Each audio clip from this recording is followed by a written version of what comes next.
All right, what's going on, guys? Trev back again to bring you another video. This one's going to be doing another Walking Dead video for today. Starting with, got a kind of a Dead update, lots of new news items for Walking Dead, and this one will start with giving our thoughts on Robert Kirkman finally letting us know of the origins, what started the zombie apocalypse.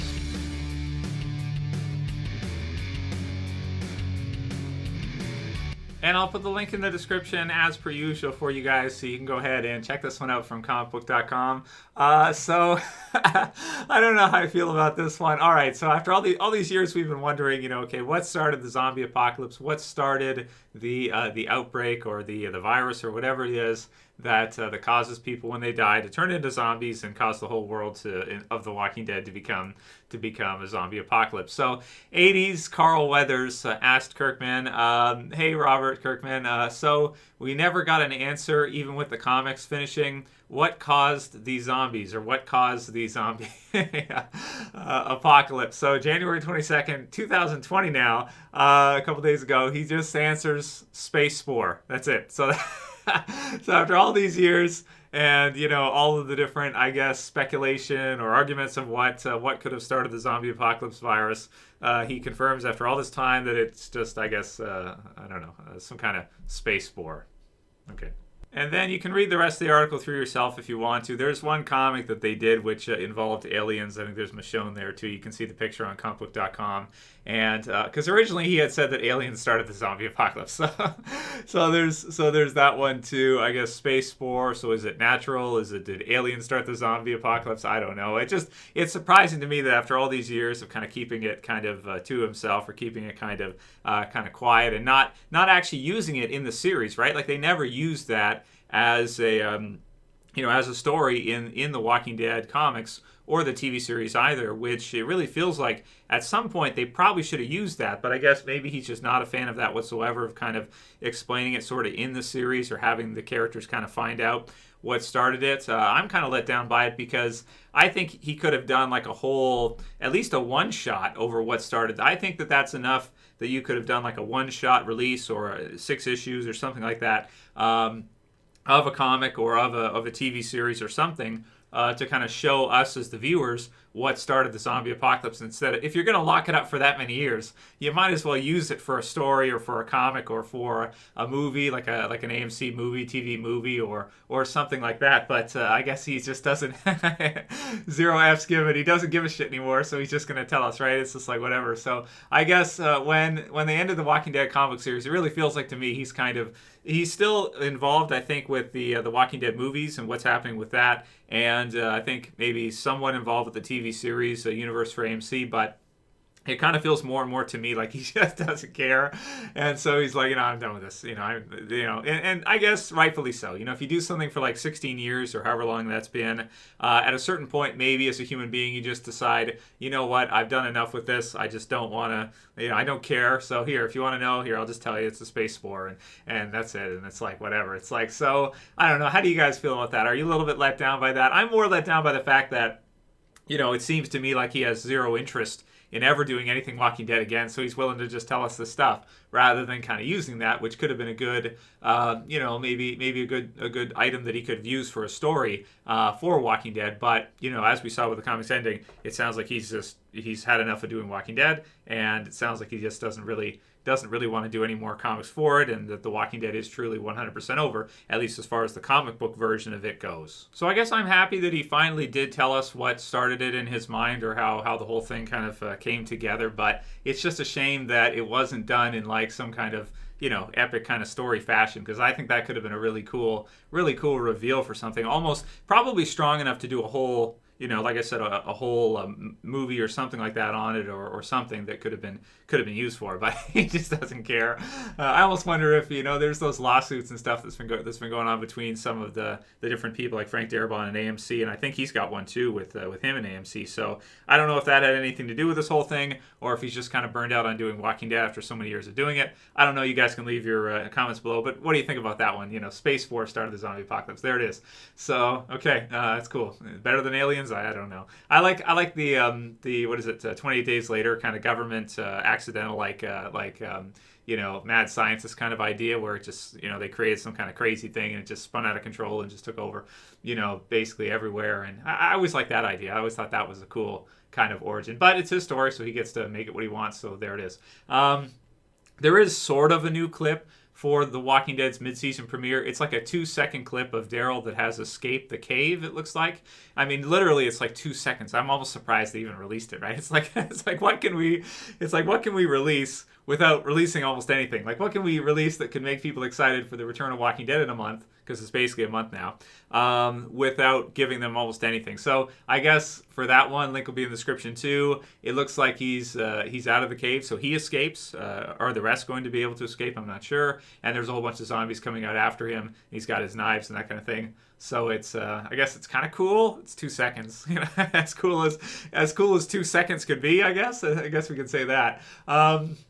There is a new Walking Dead Saints and Sinners game, which is it's a virtual reality game, a VR game, which just released this week.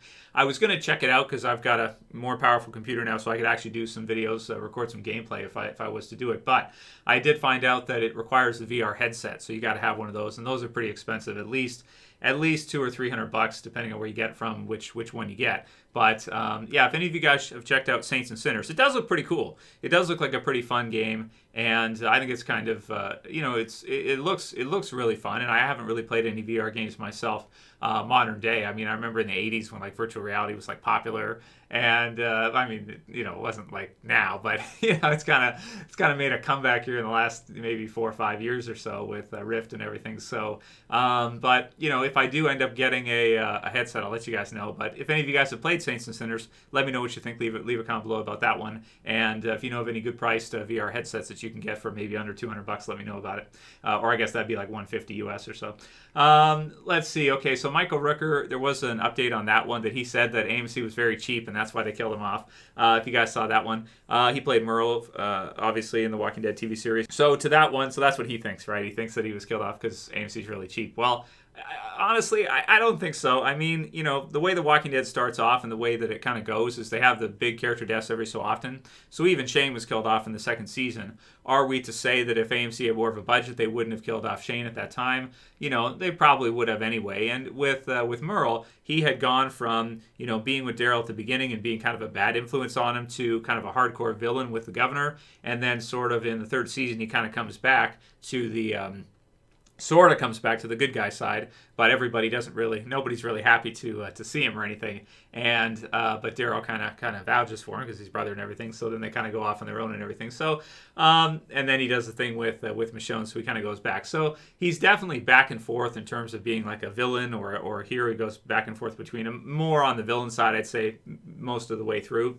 So for him to be killed off at that time in the third season, honestly, I thought it made sense. You kill him. Like most of your villains are going to be killed off at some point, right? It's like, does anyone think that Alpha's going to be here in 2 or 3 seasons, or if they had a bigger budget that Alpha would survive on longer? No, probably not. So that's kind of the way I look at it with Merle. He's a really fun character. I would have loved to have seen him further on down, but does it also make sense that at a certain point, after those villains have been used for a year or a couple years or whatever, maybe a few years, that eventually you kill them off? Yeah, probably. Would it make sense if the governor was still alive out there right now if they had a bigger budget? No, probably not. So personally for me, I'm pretty much okay with the Merle death. Like I feel like I understand story-wise that it makes sense for them to do that. And I honestly don't agree. I don't think it's because they had the money or anything. I'm sure AMC could afford to keep them on every season if they wanted to. It's just that, when you go back and forth like that, you can only go back and forth so many times like that. And once you become a villain, it's like, well, eventually in Walking Dead, if you're a villain, you're going to be killed off at some point. There's only a few Negans here and there, and maybe only, well, how many other characters start off as a hardcore villain and actually survive on a long time in Walking Dead? I'm trying to think if there's any others except for Negan, really. And we'll have to see even how long he lasts for too. Still, we don't know, right? So. Yeah, we do have some questions for the video for today, so we'll just go through a few of them from you guys. But those are kind of my thoughts on Merle saying he was killed off because AMC is too cheap. I don't think that's No, I don't think so. Richard Whiteson says a mother would never leave their children to go find a ghost husband, about Michonne possibly leaving and what could motivate her to leave and not go back for RJ and Judith, especially during an apocalypse. Let's have some realism. So Richard says that. So he doesn't agree. I guess this one brings in some, interesting questions for psychology on, parent versus spouse, right? Like child versus spouse. Which one do you go for? Now, I view Michonne as like as a warrior type of female, right? She's not just, okay, she's a mother and she's all that stuff too, right? To Judith and RJ, but she's also, one of the toughest, fiercest survivors that there is in The Walking Dead. So would it make sense for her also to go off and find Rick? I think it would. If she felt like her kids were safe back at Alexandria, or for the most part they were safe, and she thought that possibly Rick could be out there somewhere and maybe he needed her help or something like this. Do I think that she could go off and try to do that? She's kind of already doing that anyway. She's going off to try to find weapons to protect the groups against the Whispers, which is partially her family too. But after this many years, if she had a chance to go find Rick, would she? I think she would. She also was looking for him before, but eventually she kind of gave up and she stopped looking. But if she gets some kind of glimpse in this kind of mission with Virgil that maybe Rick's out there somewhere, does it make sense for me that at some point she could kind of, if she felt like the kids were safe and that they had what they needed to take on the Whispers or whatever, would she leave of her own accord to go find Rick and try to rescue Rick? I think she might. I understand what you're saying, Richard, that she'd never leave her kids behind like that. But if she felt like they were safe, like if she felt like they were in good hands, like if she felt like she could leave them with Aaron or she could leave them with somebody or Gabriel and the others at Alexandria and they would be well taken care of and they would be safe, then maybe she would. But maybe you think that they'll just kill Michonne off and that's how they're going to deal with it. I guess we'll see, right? So Mr. Tyree says, do you think they will go with the whole Rick has amnesia angle to explain him not returning to Alexandria? Something like that. I did do a video on, I think, why didn't Rick return, and we went through the different possibilities. There's only so many. I think I had a pretty good list there narrowed down. One is that he can't remember anything, so he doesn't know who he is or anything. Maybe he thinks he's Shane or something. That'd be fun. So thinks his name's Shane or something. He's got amnesia, doesn't know what's going on, and doesn't even know that any of these things that happen. So I like that. I like that angle. I like that idea. I think it makes a lot of sense on why he would never return, because he doesn't know who he is. He doesn't remember. He hit his head really hard after the explosion, and he just has no idea who he is or anything. Because that actually does happen to people in real life. Sometimes they get blank memories. They can't remember. That's kind of a sad one. Sometimes when people are attacked and if they get head injuries, they can't remember who attacked them. That's pretty bad. In real life, right? It's like you get attacked by somebody and you get hit in the head or something, or shot in the head or something, and you can't remember actually who did it, no matter what. So then they can use like hypnosis and stuff like that to try to bring up the memories, as painful as they are, to kind of get them back. So, they probably don't have a hypnotist in the zombie apocalypse, right? So, so Rick might not know for a while, unless he sees someone like Michonne, and then it comes to mind, like he, maybe it brings it back for him or something like that. I don't know. So that's one possibility. Another possibility is he can't return, so he's not allowed to return, and things are just not in a situation where he'd be able to, be too dangerous for him, because it is a lot of years in between when he left and where they're at right now. More than 6 years, right? How many? There was other little time skips too. So like, what is it, 7 years or something? I'd have to look at it to say exactly, but it's a long time. So I like the amnesia idea or the can't leave idea. Other ideas is like, did he die sometime during the interim? I wouldn't think so, but there's 3 movies coming, so we'll have to see what they do with the movies. But but you guys can leave your comments below on any other ideas you have for why Rick wouldn't return. The amnesia idea, I think, is a good one, or he just can't, it's too far, something like that, not able to. And then the last one will be from Sucker for Life, who says, custody battle not far, who will raise Judith when Michonne leaves?